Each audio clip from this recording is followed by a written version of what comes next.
देखो, मेरी कोशिश रहती है कि किसी भी तरीके से आप लोगों को वो बता सकूं कि किस तरीके से नए नए क्राइम्स हो रहे हैं, किस तरह के मेथड यूज़ हो रहे हैं, किस तरह के गैंग जो हैं वो आपसे पैसा ऐंठने के लिए एक्टिव हैं। और आप लोग भी न्यूज़पेपर में पढ़ते हो या सोशल मीडिया पे न्यूज़ देख लेते हो कि किसी के साथ कोई फ्रॉड हो गया और फिर उसको इग्नोर करके चलते बनते हो।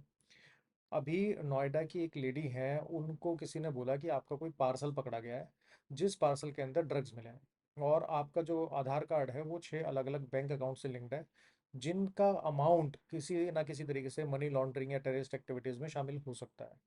5 से 6 दिन तक उस लेडी को साइबर क्राइम और जो क्राइम ब्रांच है और नारकोटिक्स वाले बन के पैसा ऐंठते रहे। और जिसने कॉल किया था उसने बोला कि आपको नारकोटिक्स डिपार्टमेंट के जो लोग हैं उन लोगों से बात करके अपना नाम क्लियर करवाना पड़ेगा। और फिर स्काइप पे उसने किसी लोगों से बात करवाई, उन्होंने कुछ फेक डॉक्यूमेंट भी दिखाए होंगे और लगभग 1.25 करोड़ रुपए उस लेडी से ऐंठ लिए। अब उन्होंने पुलिस कंप्लेंट की, उसमें एफआईआर हो गई। अब लोगों को ढूंढना, नहीं ढूंढना बहुत दूर की बात है। आपके साथ भी अगर ऐसी सिचुएशन होती है तो आजकल क्या हो रहा है कि आपको मेल भेजेंगे कि या तो आप पोर्नोग्राफी देख रहे थे, चाइल्ड पोर्नोग्राफी देख रहे थे, या फिर आप किसी न किसी तरीके से आपका अकाउंट जो है वो, उसका अमाउंट जो है वो किसी न किसी तरीके से टेररिस्ट एक्टिविटीज़ या मनी लॉन्ड्रिंग में शामिल है। या फिर वो बोलेंगे कि जी आपके नाम का पार्सल आया हुआ था, क्योंकि आजकल सबसे ज़्यादा जो चीज़ें चल रही हैं वो है कि आप ऑनलाइन ऑर्डर कर देते हो या कोई पार्सल भेजते हो, फिर कहेंगे उसमें सफ़ेद रंग का पाउडर मिला है, उसमें ड्रग्स निकले हैं। और फिर वो आपको बोलेगा कि नारकोटिक्स के लोगों से बात करो।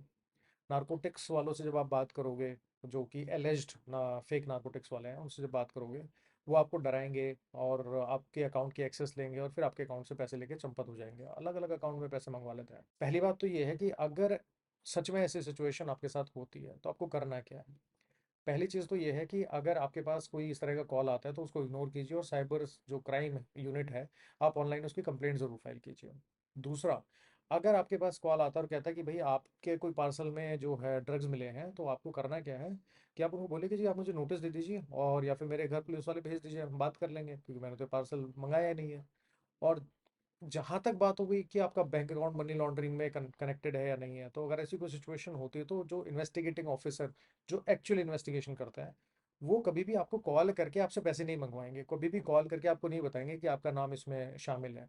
ज़्यादा से ज़्यादा वो नोटिस देंगे, पुलिस स्टेशन आपको बुलाएंगे और आपसे स्टेटमेंट ले लेंगे, जो भी सिचुएशन रही होगी जो आपकी साइड है अब उसके लिए। और उस स्टेटमेंट को अगर उनकी वो इन्वेस्टिगेशन चल रही होगी तो वो इन्वेस्टिगेशन का पार्ट बना के चार्जशीट के साथ फाइल कर देंगे। और जो एक्चुअल पुलिस वाले होते हैं, नारकोटिक्स डिपार्टमेंट के, एनआईए के लोग होंगे, वो आपसे कभी भी टेलीग्राम जैसी ऐप पे या फिर जो स्काइप है उस पर बात नहीं करते हैं। और जब भी बात करेंगे उसमें इंडियन नंबर शो होगा, तो डायरेक्टली वो कॉल कर सकते हैं, आप उनका नंबर टेली जो ट्रू कॉलर है उस पर चेक कर सकते हो। और अगर आपको फिर भी कोई शक है तो आप कंसर्न पुलिस स्टेशन की जो आपका एसएचओ या एसीपी है, उनका मोबाइल नंबर आपको स्टेट पुलिस डिपार्टमेंट की वेबसाइट पे मिल जाएगा। वहाँ से आप कॉल करके ये भी पूछ सकते हो कि क्या ये इन्वेस्टिगेटिंग ऑफिसर उस पुलिस स्टेशन में है भी या नहीं है। ज़रा सी भी भनक न पड़ते ही आपको सबसे पहले जो साइबर क्राइम यूनिट है उसके अंदर कॉल करना चाहिए, उसके अंदर आपकी कंप्लेंट फाइल करनी चाहिए। और जहाँ फ़ोन पे किसी पुलिस वाले ने आपसे पैसे मांग लिए, समझ लीजिए कि फ्रॉड है। सबसे बड़ी दिक्कत ये आती है कि जिस तरह के कॉल होते ही हमें सबसे पहले डर लगता है कि क्या यार सच में नारकोटिक्स वाले हुए तो क्या हुआ। देखो, अगर आपने कुछ गलत नहीं किया है, आपने कोई पार्सल ऑर्डर नहीं किया है या आपने कोई पार्सल नहीं भेजा है, और अगर भेजा भी और आपको पता है कि उसका कंटेंट क्या है, उसके अंदर जो चीज़ आपने भेजी है उसमें कोई ड्रग्स नहीं है, तो डरने की कोई ज़रूरत ही नहीं है। क्योंकि जैसे आप उनको बोलेंगे कि आगे ठीक है, जब मेरे घर पे आके मैं आपके पास एड्रेस भी हो तो आप घर पे आके मिल लीजिए, हम अपनी स्टेटमेंट दे देंगे। पैसे नहीं देना है, क्योंकि पैसे देते ही सबसे पहले वो खुद ये दे चेक करेंगे कि आपके अकाउंट में टोटल पैसे कितने हैं, और मेजॉरिटी पैसा वो निकाल लेंगे। और एक बार पैसा आपने ट्रांसफ़र कर दिया तो वो पैसा 7 8 10 11 लेयर तक लगातार ट्रांसफ़र होगा या फिर क्रिप्टो करेंसीज के थ्रू एक से दूसरी कंट्री में ट्रैवल करेगा, और उसके बाद उसको रिकवर करना बहुत डिफिकल्ट टास्क है। हमारी पुलिस और जो साइबर यूनिट है वो कितनी भी फास्ट हो जाए, जब तक आप कंप्लेंट करेंगे, एफआईआर रजिस्टर होगी, जब तक इन्वेस्टिगेशन शुरू होगी, कुछ अकाउंट फ्रीज होंगे, तब तक आपका पैसा गायब हो चुका होगा। और जिन लोगों के अकाउंट में पैसा गया होगा, चाहे वो एनईएफटी से गया हो, यूपीआई से गया हो, वो ऐसे लोग होंगे जिनको ये भी नहीं पता होगा कि उनका अकाउंट एग्जिस्ट करता है या नहीं करता है।